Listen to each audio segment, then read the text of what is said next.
వేడి వేడి ఎగ్ దోశ ఎలా చేయాలో నా స్టైల్లో చూపిస్తాను. చూడండి, తప్పకుండా ట్రై చేయండి. బౌల్లో సన్నగా కట్ చేసిన ఉల్లిపాయలు, అలాగే సన్నగా కట్ చేసిన పచ్చిమిర్చి, కొంచెం కరివేపాకును కూడా వేసుకొని, 1 టీ స్పూన్ కారం, 1 టీ స్పూన్ సాల్ట్ వేసుకోవాలి.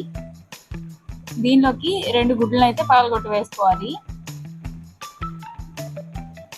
ఇప్పుడు ఈ మొత్తాన్ని బాగా కలుపుకొని పక్కన పెట్టుకోవాలి. ప్యాన్ హీట్ అయ్యాక దోశను వేసుకోవాలి. దోశ వేసుకున్న తర్వాత దీని మీద కారపొడి కానీ ఏమైనా పచ్చడి ఉంటే పచ్చడిని కానీ వేయాలి. నేనైతే ఆవకాయని వేసాను. ఇప్పుడు కలిపెట్టుకున్న గుడ్డును కూడా వేసుకుని చుట్టూ ఆయిల్ అయితే వేసుకోవాలి. 2 సైడ్లా బాగా కాల్చుకోవాలి. ఒకవైపు బాగా కాలిన తర్వాత రెండో సైడ్ కూడా కాల్చుకుందాం. మన వేడి ఎగ్ దోశ రెడీ. మీరు కూడా తప్పకుండా ట్రై చేయండి. మీకు ఎలా కుదిరిందో కామెంట్ చేయండి. ఈ వీడియో నచ్చితే ఒక లైక్ చేయండి.